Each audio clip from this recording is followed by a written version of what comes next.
You know, I was a teller for most of the 8 years I went to college at night, so for me it was my day job. There's this great book out that everything I learned in kindergarten. Everything I learned about banking I learned on the teller line. And it was a very simple basics. One was looking at people's eyes. Very, very important. And I'll tell you, many people come up to a teller station and they look down, or they pass the paper across, or they count the money. But if you can get eye contact, it changes the quality of the relationship. The second one would be to listen to their question. Don't presume you know what they just said or you know what they're asking for. Listen real carefully and ask a follow-up to make sure you understood it right.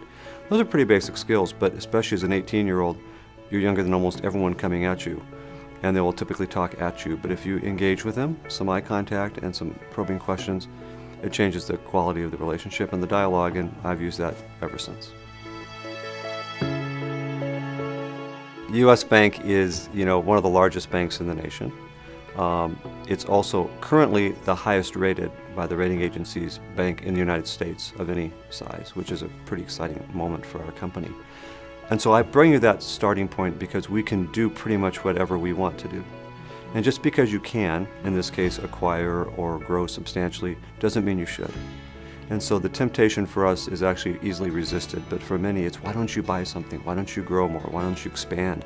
And I would much rather do that organically, which in fact is doing more of what we do already in places we already do it. And bigger is not better, but better is better. So if over the course of the next 3 years, U.S. Bank is a slightly bigger version just through growth of who we are today, but exceedingly higher respected, with a reputation for achieving everything people expected of us and then some, that's where I'd like us to be. And I would hope that we can continue the path because we're on it now.